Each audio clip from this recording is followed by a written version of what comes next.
Good morning and welcome to another Clearwater Jazz Holiday Foundation's Young Lions Jazz Master Virtual Sessions. I am your guest host, Michael Cornodo. I'm excited to be with you today. Why? Because today's educator is none other than Alejandro Arenas, and the topic is, hey guys, get this, the Jazz Bassist Repertoire Conundrum. How and what to learn. So we know this is going to be an amazing session. Just a reminder, when you come in, you're going to be muted, but we really welcome your feedback and questions. So you can just go into that chat feature and simply just type in your questions, and we'll go ahead and save some time at the end to answer anything. And don't forget to check out more free upcoming sessions at our website, www.clearwaterjazz.com/education. And we welcome feedback as well. So if you have a topic you want us to discuss, or you just want to let us know how much you are really enjoying these sessions, email us over there at info@clearwaterjazz.com. And we just want to give a shout out to our sponsors today. We want you to check out the studio archive of past sessions at our website. And this is brought to you by Blue Water Wealth Management at Stewart Partners and Duke Energy. And don't forget about the Young Lions podcast, and that's available wherever you stream. And that's brought to you by our friends over there at Marine Max Clearwater. And you can just search Young Lions Jazz Master Virtual Sessions wherever you stream. Just a few sessions that we've enjoyed from Alejandro, just to name a few. Harmony, a bass perspective. How about fun with arranging? Or what I love about series, those were very interesting. We had Wilbur Ware, Oscar Pettiford, John Patitucci. I mean, the list goes on and on. He is definitely a resource where he's sharing a lot of information. So we really appreciate you, Alejandro. And just a little bit about him, if you don't know him. He was born in Colombia, but we have him right here in the Tampa Bay area. He earned a degree in Gainesville, that school we know up there. Also, he earned an AA in music studies at Santa Fe Community College. Also, he's part of an award-winning group, and you know that group's name is La Lucha. So he holds a Bachelor's of Music and Jazz Performance and a Master's of Music from the University of South Florida. And during his studies at USF, he toured Italy, France, Germany with the jazz ensembles, and the jazz tap performing at different festivals. So I'm going to stop talking right now because I know you just can't wait to hear what Alejandro has to say. So guess what, Alejandro? The stage is all yours. Let's go. Thank you, Michael. All right, so today I am going to talk about, just like Michael said, about the jazz bassist repertoire conundrum, how and what to learn. So, conundrum. Why is it a conundrum? So, by definition, a conundrum is basically a confusing and difficult problem or question. Why is it difficult or confusing in this case? Well, the basic answer to that is that for a younger generation of musicians that are learning jazz standards, they are very likely not going to be exposed to them in a natural way. And what I mean by a natural way is that a lot of times we get exposed to music through society, right? Through what our peers listen to, what's popular on the radio or on YouTube these days, or viral stuff and all of that. And the likelihood of it being a jazz standard is fairly low, especially like a traditional jazz standard. So why is that an issue? Well, because if you want to learn to play a style of music, you have to listen to that music. And specifically in jazz, the repertoire is a very, very, very important part of being a jazz musician, of really being able to play the music, because the basic way the music works, in case you're new to jazz, is basically we a lot of it is based on improvisation. So we have a melody that we play over a set of changes, which is extremely important. Hence, learning the tunes. And then we improvise over that form and those chord changes. But a lot of what we find in common in repertoire, where we're playing with jazz bands in jam sessions and just pickup bands and all that stuff, is the standards. So as a young musician, you may find yourself torn between learning the music of your generation. Maybe you're also into rock, or maybe you are, into funk. Maybe you're into a lot of different things that are not necessarily jazz related, and you may find yourself that that's the music that you have in common with your peers. But of course, you may also find that you really dig jazz and you want to learn that repertoire as well. So now that's part of the conundrum. So being exposed to the music.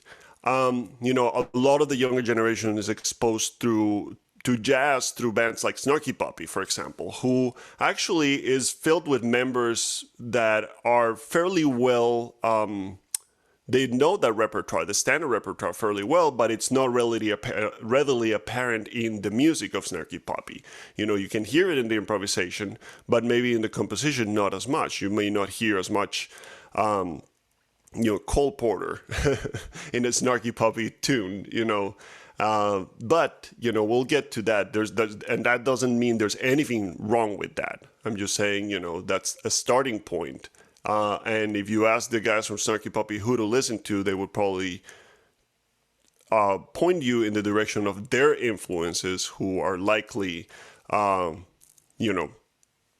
jazz musicians in addition to, funk musicians and just a lot of different styles of music. So now there's two basic questions that I want to answer today, or address at least. It's how and what to learn. So let's start with the what to learn first, because then this is kind of the part where it becomes a little bit overwhelming. Why can it be overwhelming, especially for a bass player? Well, the bass is basically a supportive instrument. You are usually accompanying other musicians that are playing the melody. You're usually not playing the melody. You may play the melody, absolutely, and you should learn the melody. We'll talk about that in a second. But you are essentially a supportive instrument. So you're at the mercy of whatever tune the singer wants to sing. The guitar player may want to play the melody on, the sax player may want to play the melody on, the trombone player may want to play the melody on, the trumpet player. You get the picture. Why is that an issue? Well, there's certain tunes that fit certain instruments better. So let's take Giant Steps. Giant Steps, the Coltrane tune. It's very much a jazz saxophone standard, although a lot of different instruments play it, but it is going to be more likely called by a sax player than another instrument if you're on the stage. That's fine. Trumpet tunes, trombone tunes, those are very different instruments that have different levels of facility in terms of what can be played. Even for bass, there's bass standards, right? That not a lot of other musicians know, because they can tend to be like bass standards. They tend to be instruments that tunes that the bass plays the melody on. So it goes both ways. If you are a pianist watching this, you're kind of in the same situation as a bass player is, because you also have to know the changes. You may not always be playing the melody on stuff. So you will also have to know the chord changes. But, we'll look at it from the perspective of the bass mainly today. Although a lot of these things apply to the piano and should apply to any instrument, really. And I'll address that a little bit later. Now, and I mentioned vocalists briefly. Well, then you have a whole another thing of repertoire, because I mentioned Giant Steps, which is an instrumental tune. There's a lot of bebop tunes, Charlie Parker tunes, or Miles Davis tunes, or instrumental, tunes written by instrumentalists that are not necessarily sung by singers. And that's leaving out a lot. In fact, most of the Great American Songbook.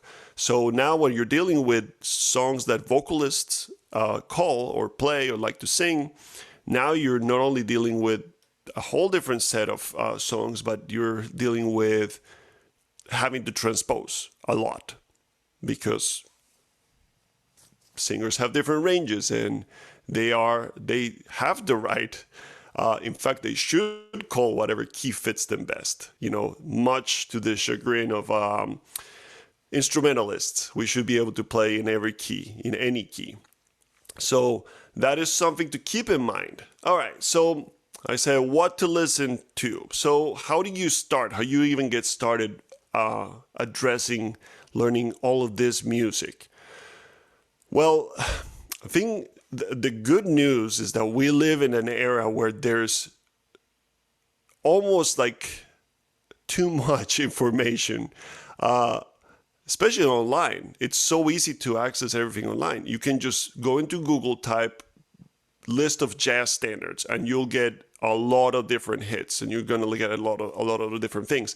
And I'm going to put a link to a couple of documents that I think will be helpful that I'm going to share with you here in this class. But it's a starting point, and the honest answer to all of this is that you're going to have to learn hundreds, if not thousands, of songs at some point. It takes time, absolutely. And again, that's part of the conundrum. At what point, are you ready to gig? At what point are you, a real jazz musician? That's obviously, you may be aware that we have things like the Real Book or the app iReal Pro that have all the chord changes, or not all the chord changes, but they have chord changes to a lot of different songs. And that's a great tool to have, and I encourage you to use it when you need it.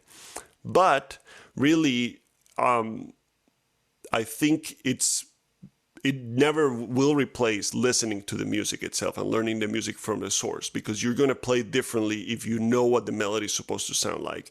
A set of changes is just a set of changes. If there's not a melody connecting them, as I'll talk about in a second, there's a lot of common chord progressions that really are only differentiated by the melody in some cases. So a good starting point is search, for lists. Again, I'm going to provide you with one, but look for them. There's a lot of educators that have already put lists that out there. But a good way to start, another good way to start, because a list can be very overwhelming, because you're going to see a list that has, well, actually, I'll share this with you right now. So there's this great website called, the address is jazzstandards.com. And it actually has, I'll show it to you. I'll share the screen with you really quick. So here, excuse the Google ads. If you want the secret free jazz piano toolkit, they have something there. In any case, so this website basically has songs categorized from, they have them ranked. That's what it is. I don't remember exactly how they rank them. This is just an arbitrary ranking that, something that they decide. This is the number one standard. But the cool thing about this is that it has a great list of standards. So now this is the first page, which has 100 songs. And they have a note here that says the top 300 jazz standards are fully documented. I'm going to show you exactly what that means in a second. But one thing I want you to observe here is the year of each one of this. In fact, I'm going to zoom in a little bit here so this is easier to see. And the year, 1930, 1939, 35, 44. I'm going to scan down. As you can see, the majority of these songs, with the exception of, I think, well, let's see, let's make it to the end. There's a few of them that were written in the early 50s, but everything was pretty much written in the first half of the 20th century.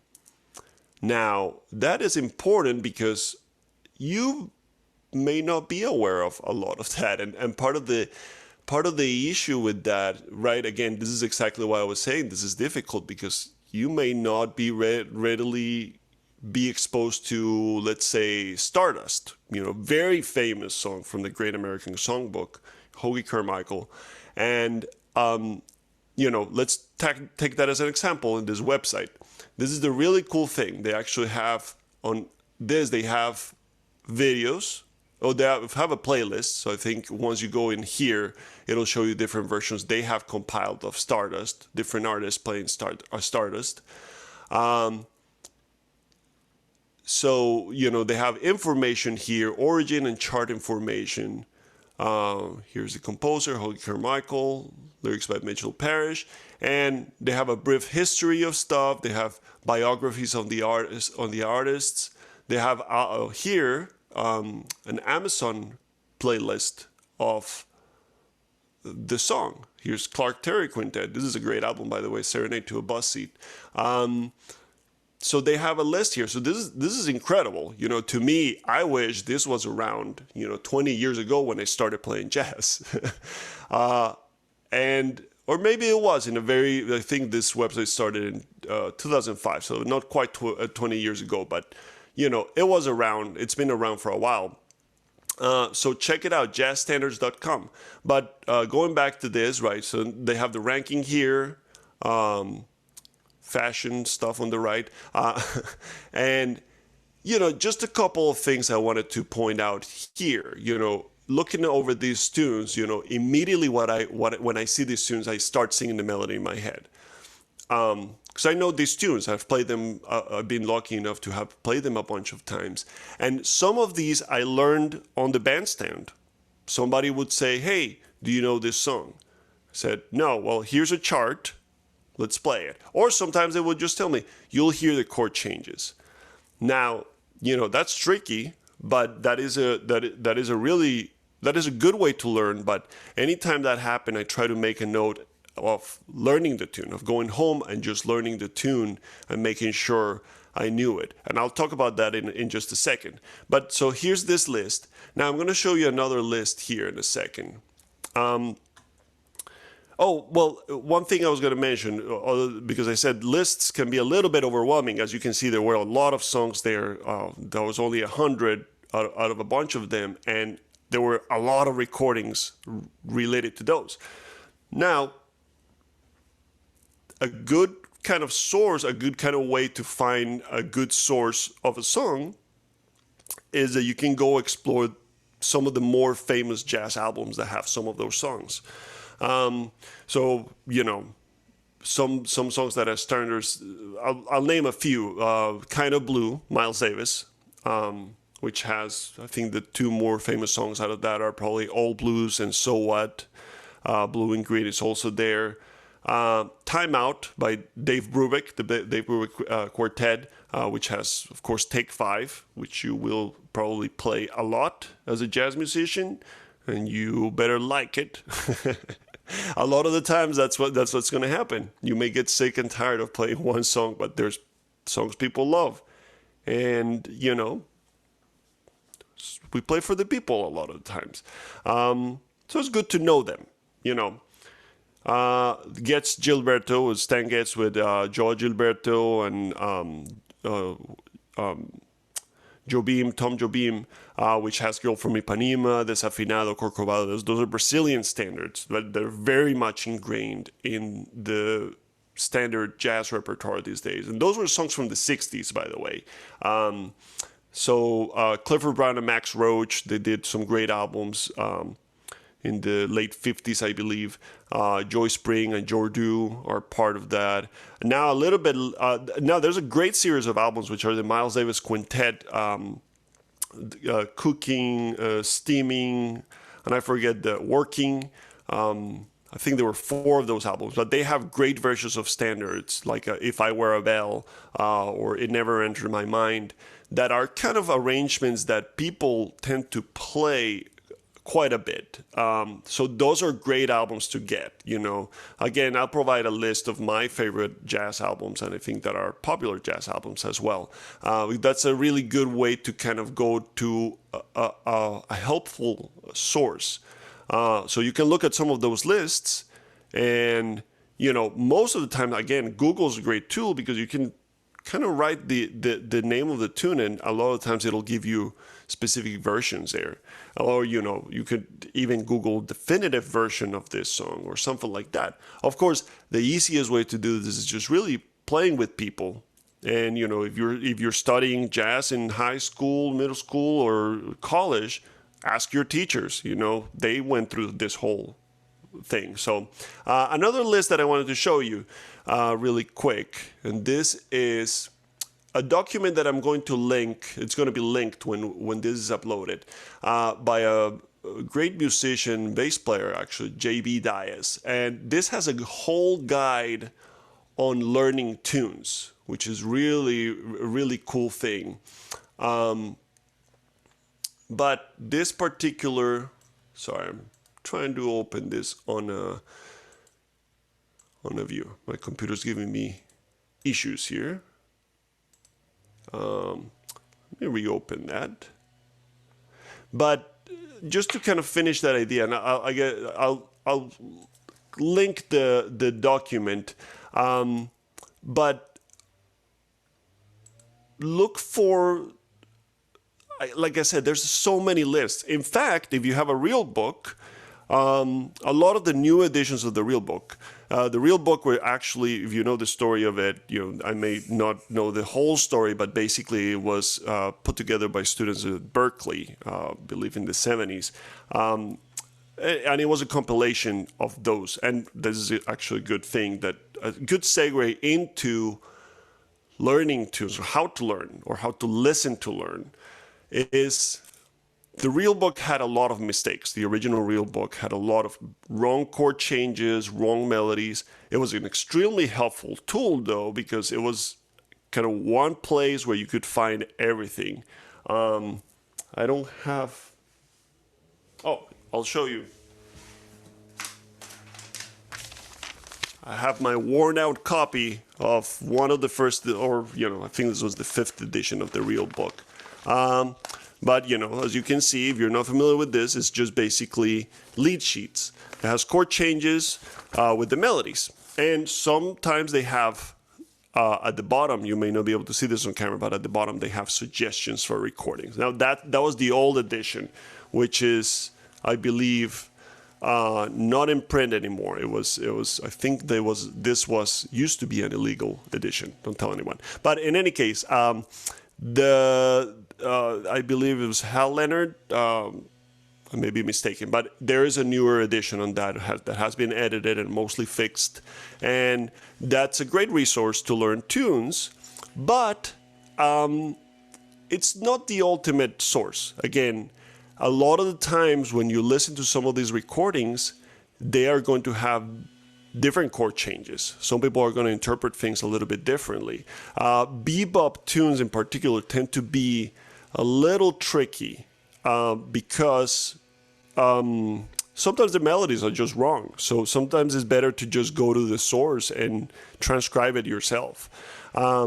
Now, that brings me to this. How to learn. So with that, with the thing, the JB Diaz article I'm going to share with you guys is a very good source. It actually has a whole guideline on how to learn a lot of these tunes, and I'm not going to get into it here because it's lengthy, and some of it is a little bit theory intensive. Not too much though, because basically what he talks about is using your ears and some theory in order to learn the tune. So there's not one size or one way to learn a tune. The easiest way to learn a tune is to listen to it. To listen to it, and not even with your instrument, just listen to it. Just let it play. Make a playlist. You're gonna make a playlist of like 3 versions of the same tune. Again, we live in the era of Spotify where you can just do that very easily. I had to buy a bunch of CDs that had the different versions a lot of the times, and not that there's anything wrong with that. I got some great albums that way. And I encourage you to buy albums, actually. Spotify is a great tool, but unfortunately is not great for the music business as a whole, especially the composers, and people are really not getting paid. But in any case, this is not a Spotify bashing session. It is a great tool that you should use to your disposal if that is your only way to deal with that. But repeated listening. So take a tune and listen to it a bunch. Just really listen to it so that it's there. It's just like an earworm. I always made the joke that we all knew video game music because we played so much video games growing up. And I always made a joke that I was going to create an app that was going to have jazz standards as the or a video game that has jazz standards as the soundtrack, so that way we will learn them. Didn't come to fruition. But in any case, once you listen to it repeatedly, first understand the form. So understanding the form is essential because, you know, knowing what you're going to think of it as having the foundation for something, as having the foundation for a house, if you will. So if you have kind of the blanks, basically, if you're going to fill in the blanks, you still have to have some structure to fill in the blanks, right? So think of the form of the tune as your structure to fill in those blanks. That's providing you with the blanks. So let's say you have an AABA tune. Let's take the A Train, you know, Billy Strayhorn, Duke Ellington tune, which has an AABA form. So, sorry, I would play it back, but I don't want to take too much of this. You can listen to it. And again, this will be on the JB Dias article. But it's an AABA tune. So you have two A sections that repeat, or one A section, another A section is identical, then a B section, which is the bridge, and then a last A section. All right, so now you have the blanks to fill. Count how many measures each section is. So once you know how many measures, then you'll know what space you need to fill. Now here is a part that's essential. It's the melody is obviously the essence of the song, but an essential part of understanding or filling those blanks efficiently is understanding the bass movement, especially the bass movement by phrases. So what I mean by that is that when I'll use my bass here to illustrate this. Let's take the A Train. You know, basically a way that I try to think of this is that instead of thinking of it of the full chord initially, of the full chord, I'll think of the root, which is what I'm playing mostly. So here's what I'm going to count it in the tempo in my head. 1, 2, 3, 4.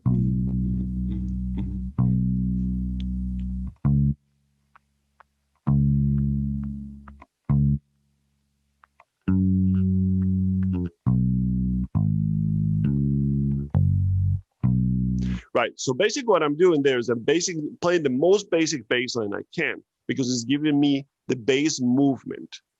So the bass movement I think of that bass movement almost as its own melody. And one really good way that you can practice this as a bass player to understand both things is that one of the advantages you have as a bass player is that you don't have to know how to play the melody for every song. You should learn to play it, but you might not always find yourself with the opportunity to do that before you actually have to play the song. So understanding bass movement is really, really important. And in fact, some of the greatest greatest piano players I've played with understand that very well. They guide themselves through that. Because then if you know enough theory, filling in the blanks in terms of diatonic chord progressions or typical jazz chord progressions becomes a lot easier. So for example, okay, so now once you understand the bass movement, I can try to sing the melody on top of that.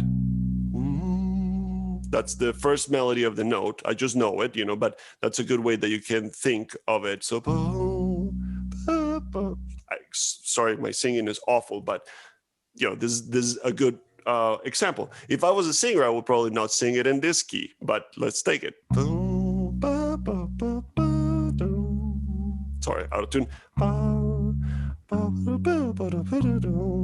So, sorry, my singing, like I said, and my throat doesn't feel well. That's my excuse. In any case, but that's the idea you get. You can do this with many tunes. For example, All the Things You Are.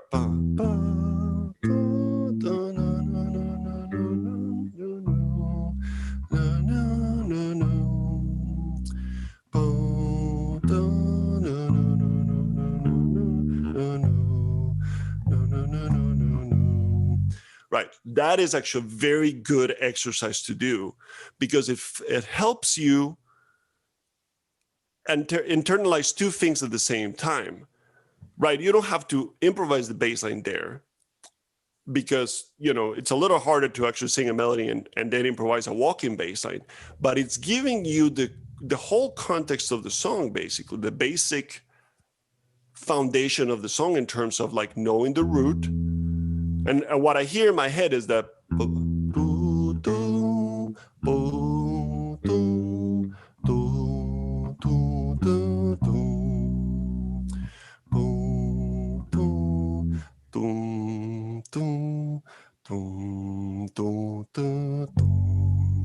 right? So if you notice, I stopped playing there for a minute to kind of follow that in my head. An exercise I used to do a lot with this was actually, don't try this while you're driving. I will confess, I did this while driving a few times. I used to live in St. Petersburg, go to school at USF, which is about 45 minutes to an hour with awful traffic, really slow traffic. This is why I did this. But basically what I would do is I would put a song on the radio, a song on, on a CD or something that I needed to learn. And I would pick an arbitrary key. Sometimes if I didn't have a chance to check like, oh, what key is this recording on? I would just say like, oh, let me just transcribe it in C. So what I would do is just do exactly what I was doing there in my head, try to hear how the bass was moving. And then I had a piece of paper on the side that I didn't need to look at, and I would just listen to 4 bars at a time and try to sing back that. So here like, oh, okay, is that C going to, oh, it's going to the 2, or it's going up a whole step. Then I would follow that note. C, okay, for this number of bars, then D for this number of bars. Right, I would do it without the chords first. Then, as I went along with it, I started adding what I thought the chord was. I would try to sing the arpeggio in my head. And the particular case of Take the A Train, that second chord, which is a song I sang out of tune in my melody, is a sharp 4, if you want to think about it. I think it's the sharp 4. In any case, it's an altered chord, but it's just something to keep in mind when you're creating some of these chord changes. And again, there's other, and in the JB Dias article, you'll see that I think my good friend John O'Leary actually did a masterclass on learning tunes as well. So I wanted to just do a brief overview on things that were very helpful to me. And of course, know the melody. If I can sing the melody, I am pretty close to knowing the melody. That's the other thing, that knowing the melody also allows you to do the following. It helps you with transposition. Right, so knowing the melody and the bass movement at the same time, then what you're doing is you're hearing like 2 separate melodies. You don't really have to think of the chords in terms of theory. So what I mean by that, let's say take the A Train again.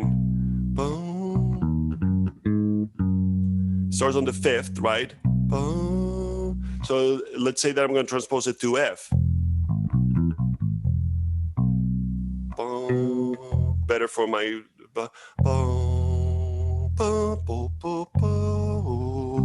there's that sharp 4.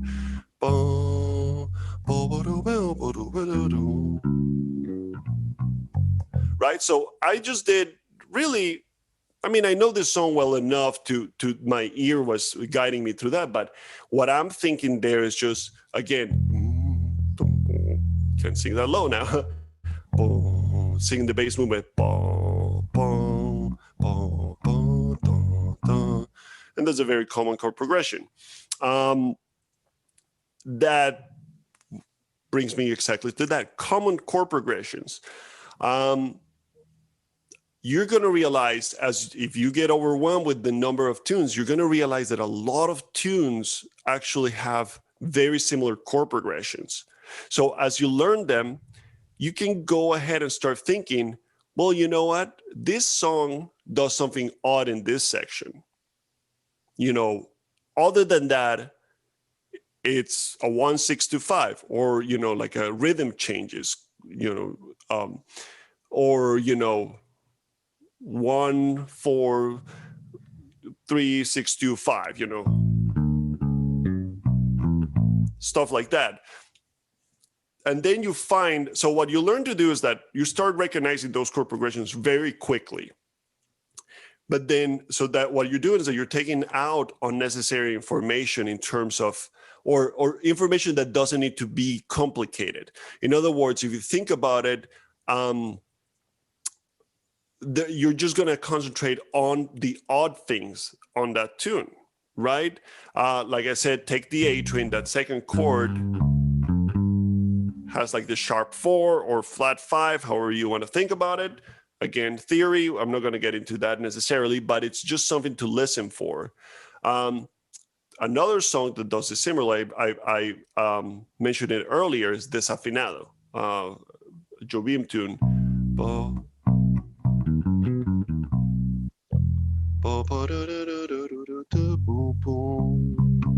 It does the same thing as take the A string, so I just transcribe it, transpose it to F.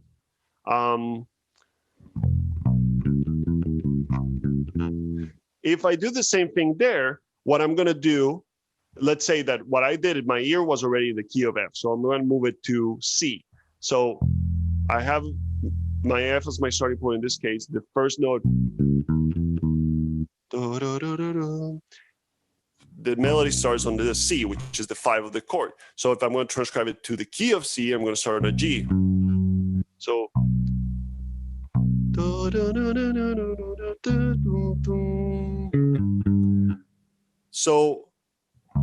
a cool thing with that song is that it uses the song Desafinado means out of tune. And since that is kind of a note that's not as common, it's very common in jazz, but it's a really cool play in words, because when he sings there, he's saying, si você dice que eu desafino, amor, like if you're telling me that I'm singing out of tune, and then when he says out of tune, he actually sings that song. So, that note, not the song. Why is that important to know? Well, it gives you an idea of why the song does what it does, you know. So some people will tell you, learn all the lyrics to all the standards, and that's great too, you know. But that's another layer to the thing, and you may find yourself gigging before you can do all those things. But you should always be working on that repertoire.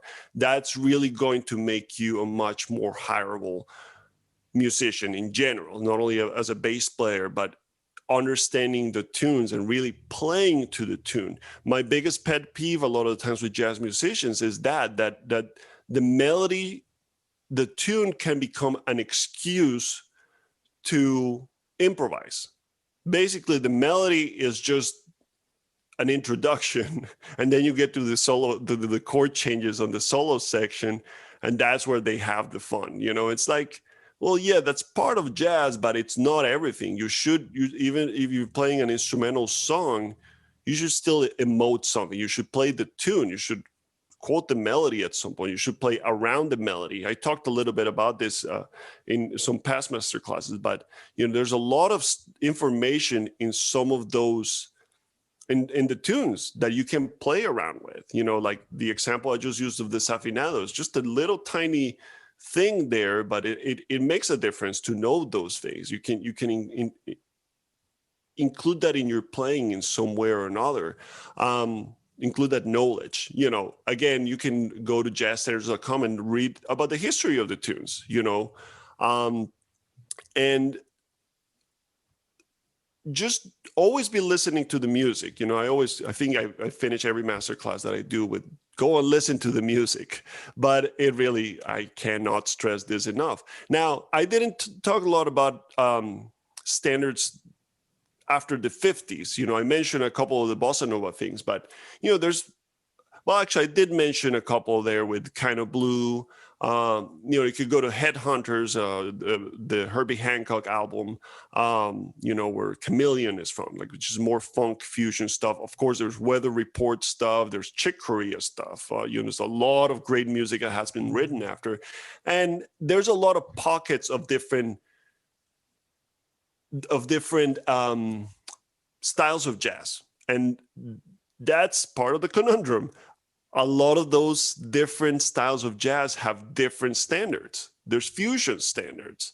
There's smooth jazz standards. There's a lot of that stuff. But knowing some of the earlier standards really gives you a good foundation for where jazz came from. And, whether you may not always find yourself playing all of these, learn as many as you can. I think if you look at a list of standards, and I'll try to link it to this as well, through the decades and through the different styles, that's also a great way to look at that. And there's plenty of those lists there. Like I said, I'll put it there you'll find it in the documents for this class.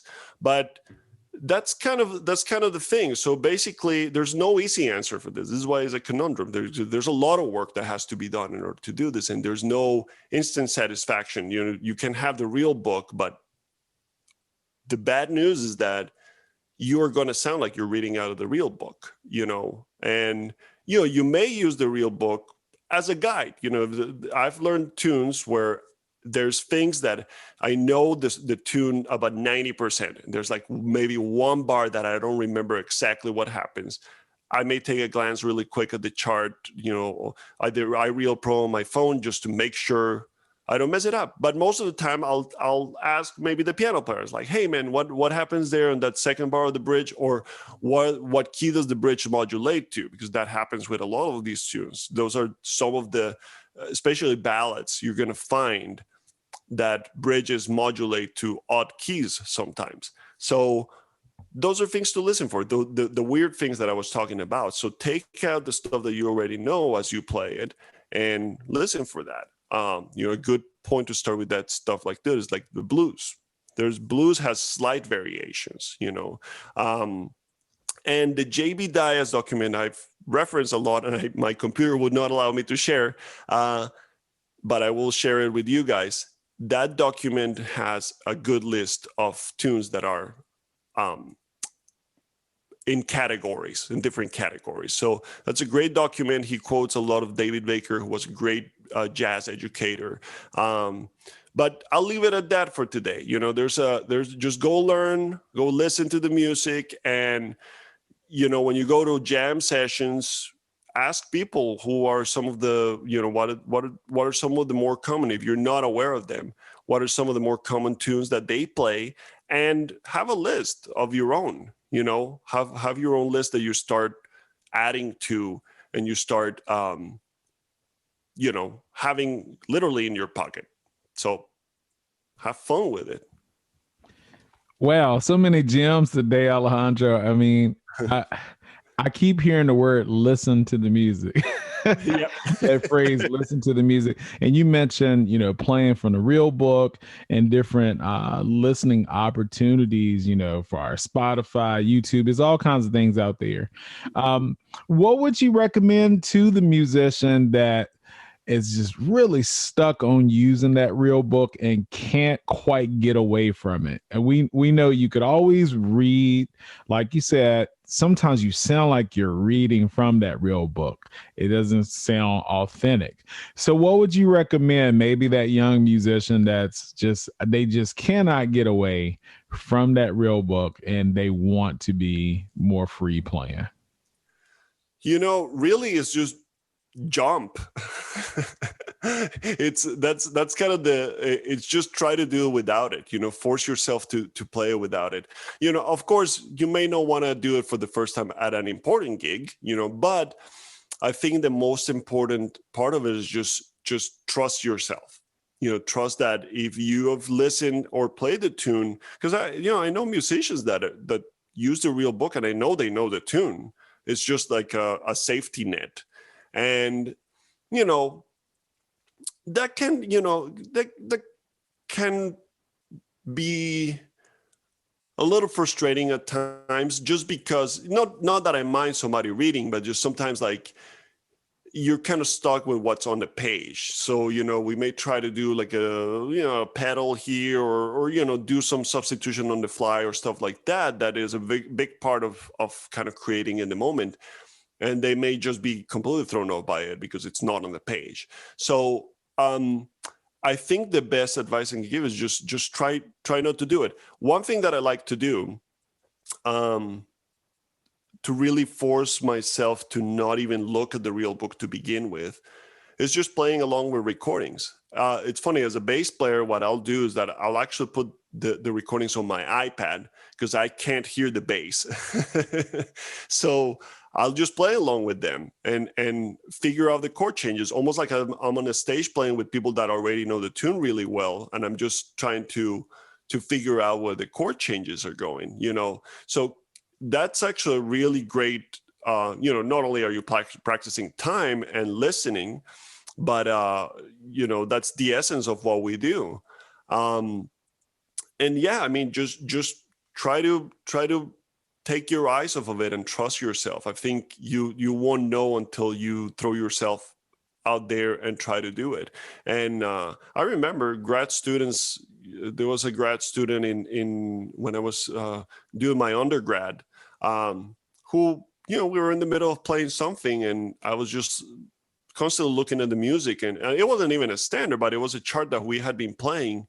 And he just, in the middle of the song, he just turned the music around, like turned the music stand away from me and said, like, you can do this. And I was like, oh, what's going on? And then I realized, oh, okay, yeah, I do know this. And it forced me to really think of what I was playing, as opposed to, okay, I'm reading notes on a page, or I'm connecting these chord changes. These are, no, you really, it forces you to use your ears. So basically, that's the short answer, is like, just do it. Yeah, that's great advice. I've seen it so many times where, yeah, somebody turned that page or turned that book over and said, nope, today we're going to do it different. And strangely enough, something beautiful happens out of that situation. You see the process of someone listening and really seeking to play the music. Another thing you mentioned of knowing the lyrics of the song. And as a bass player, I know you're the foundation of any song that we're playing. That is super duper important because we really know what's happening in the song, whether it's Green Dolphin or something, we have to have some kind of reference. So, what would you say to that person that just want to play the music, not too concerned about the lyrics? How can we get more into that? Basically respect the music. That you're playing the music for a reason, and to me, I remember I had this realization again in a real world experience. Actually, it was a school experience, but I was playing with a drummer who was actually much more experienced. He was much older than me and very nice guy. But I remember we were playing something in a jazz ensemble, and we had a singer sit in. And it was a song I felt fairly comfortable with. So I remember there was some point that I did some obscenely long and ridiculous bass fill. And I remember the drummer just started laughing and just stops it, like, he said, like, man, what was that? I said, like, oh, it's a bass fill. It's like, man, let the lady sing. I was like, you're absolutely right. I was not listening to her at all. I was in my own bass world. I was just having fun with what I was playing.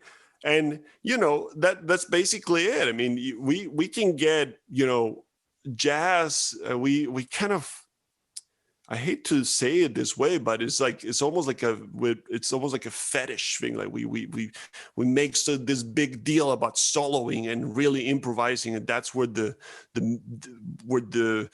whole thing is.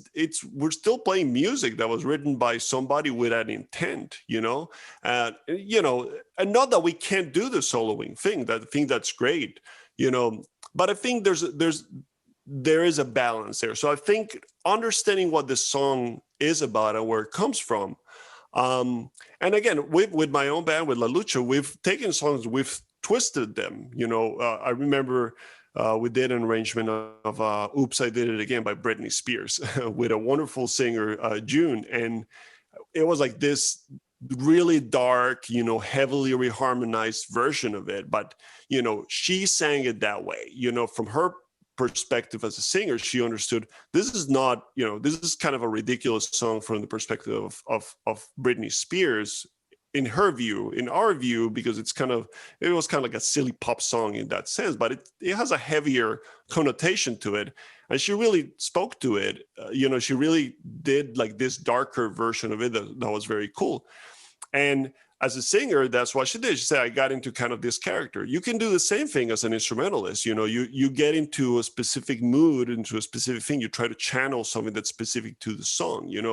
If you're playing, I always find it kind of funny that we tend to play There Will Never Be Another You as a really up-tempo instrumental tune. That's how I learned it initially. And then I heard somebody singing it. I think it may have been Etta Jones, singing it as a ballad. I'm like, oh, this is what this song is about. So that really opened my mind too, because I realized, oh man, there's, again, nothing wrong with what we're doing, but it gave me another perception of the song and how you can take that song and make it mean something completely different if you play it in a different way, which can be something you can do purposely. But I think understanding what the song is about is definitely an important thing, because it'll shape your playing. Well said. Well said. Another awesome session today. We really enjoyed it. There's so many nuggets in this.